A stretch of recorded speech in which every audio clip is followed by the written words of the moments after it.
হা যেন অপেক্ষায় আছে মালিকের ফয়সালার জন্য, অপেক্ষায় আছে। আল্লাহ তাআলা যতক্ষণ না বলবেন ততক্ষণ এই পাতা নড়বে না, এই গরম কমবে না। নবী সাল্লাল্লাহু আলাইহি ওয়াসাল্লাম বলেন, ইন্না শিদ্দাতাল হাররি মিন ফাইহি জাহান্নাম, প্রচন্ড তীব্র গরম, আল্লাহর নবী বলেন এটা জাহান্নামের নিঃশ্বাস। এই যে নিঃশ্বাস, জাহান্নামের গরম নিঃশ্বাস। আল্লাহর নবী সাল্লাল্লাহু আলাইহি ওয়াসাল্লাম বলেন, ফাআবরিদহা বিসসালাহ, আমার উম্মত এই প্রচন্ড তীব্র গরম এটাকে ঠান্ডা বানাও নামাজের মাধ্যমে। সেজদা করো, সেজদা করো, আল্লাহকে ডাকো। দুর্ভাগা এক জাতি রাতে ঘুমায় না, সারা দিন বলে রাতে ঘুমাইছি না, কারেন্ট ছিল না, প্রচন্ড গরম, কিন্তু নাফরমান জাতির একবারও মনে হয় না যে এরপরেও আল্লাহর কাছে ফজরের নামাজের সেজদা দিয়ে একবার চাই যে আল্লাহ আপনি রহমতের বৃষ্টি দান করেন। না, এত ডাকাত, এত পাথর মুসলমান নড়বে না, চড়বে না, আল্লাহর সাথে দুশ্মনী রাখবে। এই যে মালিক তুমি বৃষ্টি দাও, তুফান দাও, আর ঝড় দাও, জলোচ্ছ্বাস দাও, তীব্র গরম দাও, তোমারে সেজদা করতাম না। এই হলো মুসলমানের পাষাণ দিলগুলোর সিদ্ধান্ত। কি পরিমাণ গরমে আল্লাহর বান্দারা, গোটা মাখলুক কষ্ট পাচ্ছে, কি প্রচন্ড গরম। তাইলে হযরতের শেষ কথার থেকে আমি বললাম, আমাদের উচিত এখন ইস্তেগফারের মাত্রা বাড়ানো। তাইলে আল্লাহ তাআলা পরিবেশ ঠান্ডা করে দিবেন, আসমান থেকে বৃষ্টি বর্ষণ করবে।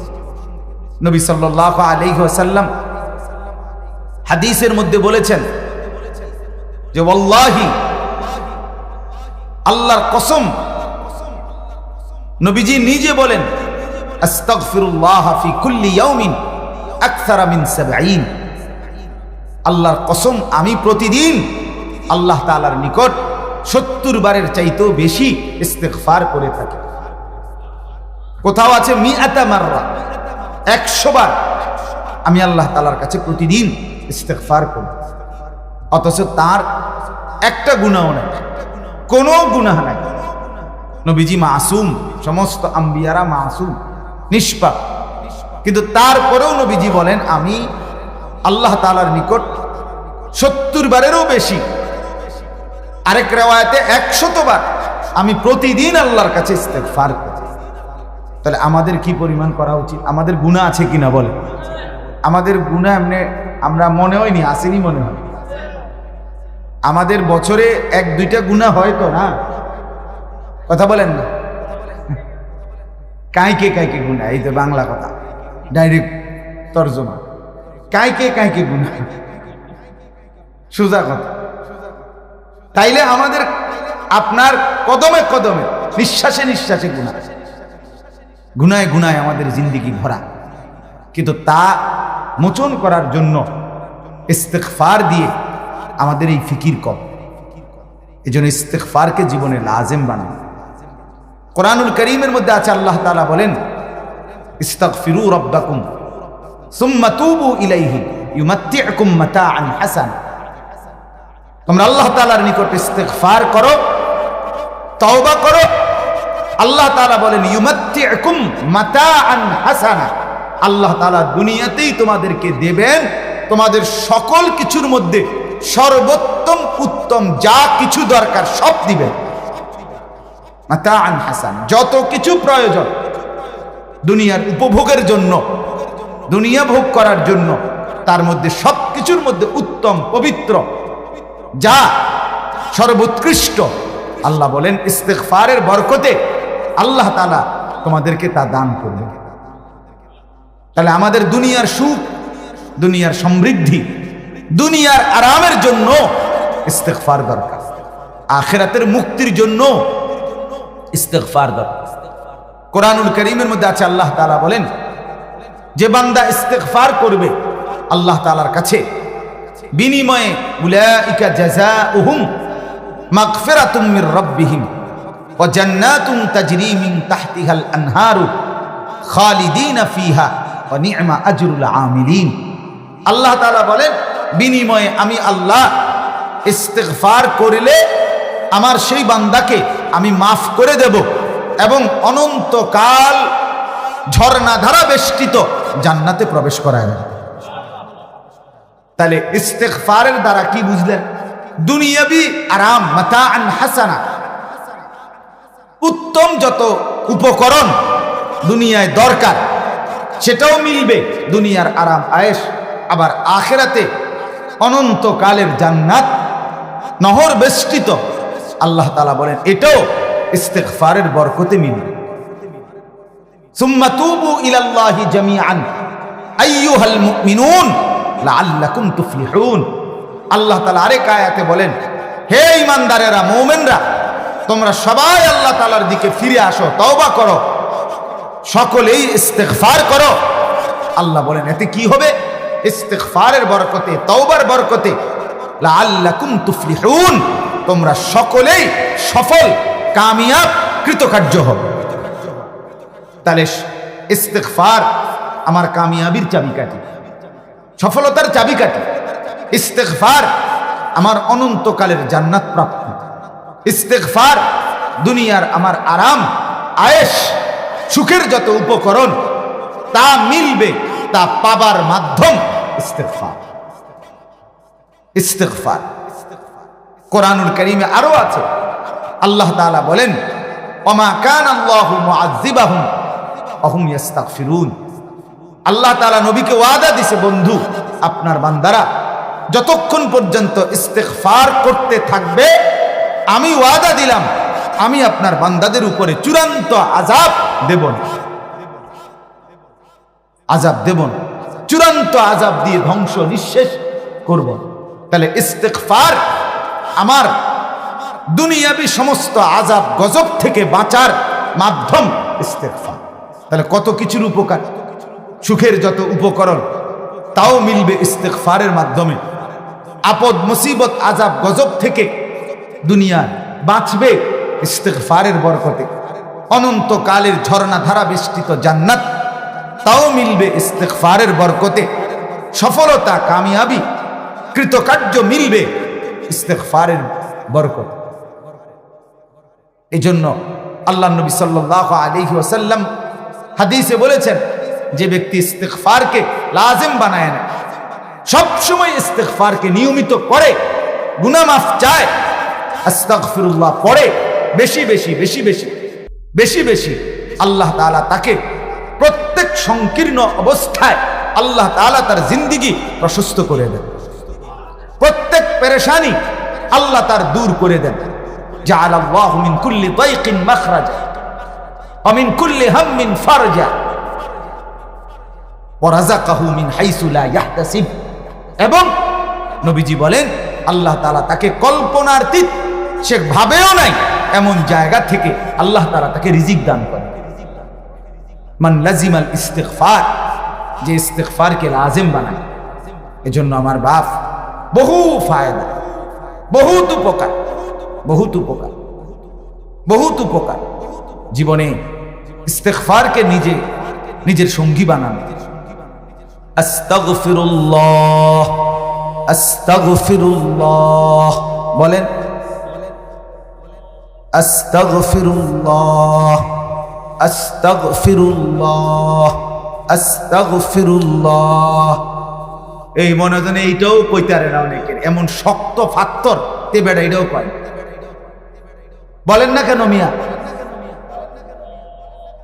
আস্তাগফিরুল্লাহ, আস্তাগফিরুল্লাহ, আস্তাগফিরুল্লাহ, আস্তাগফিরুল্লাহ, আস্তাগফিরুল্লাহ ওয়া আতুবু ইলাইহি, ওয়া আতুবু ইলাইহি, ওয়া আতুবু ইলাইহি, ওয়া আতুবু ইলাইহি। এতটুকুই পড়ে, আস্তাগফিরুল্লাহ ওয়া আতুবু ইলাইহি, আস্তাগফিরুল্লাহ ওয়া আতুবু ইলাইহি, আস্তাগফিরুল্লাহ ওয়া আতুবু ইলাইহি, আস্তাগফিরুল্লাহাল্লাযী লা ইলাহা ইল্লা হুয়াল হাইয়ুল কাইয়্যুম ওয়া আতুবু ইলাইহি, আস্তাগফিরুল্লাহাল্লাযী লা ইলাহা ইল্লা হুয়াল হাইয়ুল কাইয়্যুম ওয়া আতুবু ইলাইহি। কোরআনুল কারীমের মধ্যে আল্লাহ তাআলা নবীকে আদেশ করছেন, ওয়াকুর রব্বিগফির ওয়ারহাম। বন্ধু আপনি বলেন রব্বিগফির, আল্লাহ আমাকে মাফ করে দেন, ওয়ারহাম, আল্লাহ আপনি আমাকে দয়া করেন, ওয়া আনতা খায়রুর রাহিমিন, আপনি হচ্ছেন সর্বোচ্চ রহমকারী, দয়া। এক ইঞ্চি গাছের পাতা, আজ গোটা আমরা একটা মানুষ কারো পক্ষে ক্ষমতা নাই একটা গাছের পাতা নাড়ানো। ঠিক দেখেন, ওই দেখেন পাতা যেমনি আছে দাঁড়ায় আছে, যেন অপেক্ষায় আছে মালিকের ফয়সালার জন্য, অপেক্ষায় আছে। আল্লাহ তাআলা যতক্ষণ না বলবেন ততক্ষণ এই পাতা নড়বে না, এই গরম কমবে না। নবী সাল্লাল্লাহু আলাইহি ওয়াসাল্লাম বলেন, ইন্না শিদ্দাতাল হাররি মিন ফাইহি জাহান্নাম, প্রচন্ড তীব্র গরম, আল্লাহর নবী বলেন এটা জাহান্নামের নিঃশ্বাস। এই যে নিঃশ্বাস, জাহান্নামের গরম নিঃশ্বাস। আল্লাহর নবী সাল্লাল্লাহু আলাইহি ওয়াসাল্লাম বলেন, ফাআবরিদহা বিসসালাহ, আমার উম্মত এই প্রচন্ড তীব্র গরম এটাকে ঠান্ডা বানাও নামাজের মাধ্যমে। সেজদা করো, সেজদা করো, আল্লাহকে ডাকো। দুর্ভাগা এক জাতি রাতে ঘুমায় না, সারা দিন বলে রাতে ঘুমাইছি না, কারেন্ট ছিল না, প্রচন্ড গরম, কিন্তু নাফরমান জাতির একবারও মনে হয় না যে এরপরেও আল্লাহর কাছে ফজরের নামাজের সেজদা দিয়ে একবার চাই যে আল্লাহ আপনি রহমতের বৃষ্টি দান করেন। না, এত ডাকাত, এত পাথর মুসলমান নড়বে না, চড়বে না, আল্লাহর সাথে দুশ্মনী রাখবে। এই যে মালিক তুমি বৃষ্টি দাও, তুফান দাও, আর ঝড় দাও, জলোচ্ছ্বাস দাও, তীব্র গরম দাও, তোমারে সেজদা করতাম না। এই হলো মুসলমানের পাষাণ দিলগুলোর সিদ্ধান্ত। হায় হায় হায় হায়, আমি আজকেও মসজিদে বলছি যে হায়, মুসলমান এত শক্ত কেমনে হয়ে গেল, মুসলমান এত পাথর কেমনে হয়ে গেল, মুসলমান এত শক্ত কেমনে হয়ে গেল। আমার বাপ বলেন এত ডাকাত মানসি কেমনে হয়ে গেল। হায় হায় হায়, এতটা গরম, এতটা তীব্র গরমে কষ্ট হচ্ছে, ঘুম আসতেছে না গরমের প্রচন্ডতা, তারপরেও একটা বার আল্লাহকে ডাকার প্রয়োজনীয়তা মনে করছে না। আর কি করলে আল্লাহকে সেজদা করবে, আর কি করলে সেজদা, কোনো কিছুতেই মাদেরকে, বোনদেরকে, নারীদেরকে, ছেলেদেরকে বুঝানো।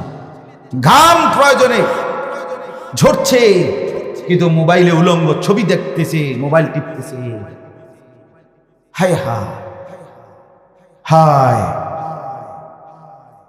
বেপর্দা নারী বেপর্দাই চলছে, অসভ্য নারী তার অসভ্যতা চালু রাখছে। কি গরম কিসে, তার কথা হইল আল্লাহর সাথে কোনো আপোষ নাই। নাউযুবিল্লাহ, আল্লাহকে ডাকার কোনো দরকার নেই, অথচ রব্বুল আলামিন বলছে আমাকে ডাকো বান্দা, ইস্তিগফার করো, ইস্তিগফার করো, আমি পরিমিত বৃষ্টি দেব।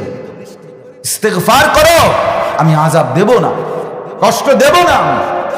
ইস্তিগফার করো, আমি সুখের সব উপকরণ দুনিয়ায় দিয়ে দেব।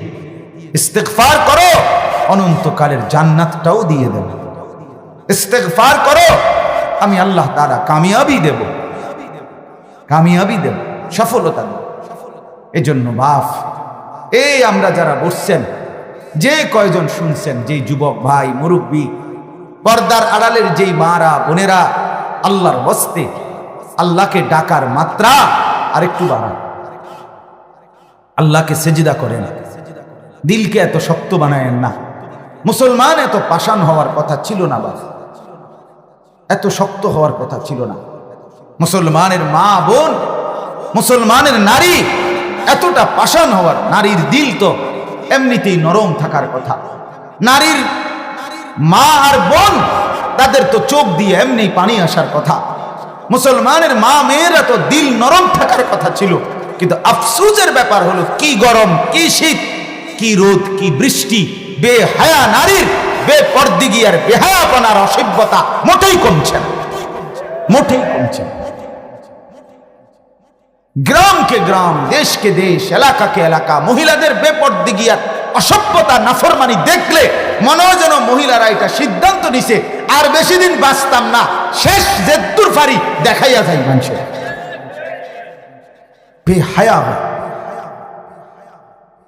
এটা মনে হয় যেন তারা বুঝ করে নিছে যে এই লক্ষণ দেয়া যায় আর মনে বেশি দিন বাঁচতাম না, জেদ্দুর ফারি দেখাইয়া যায়।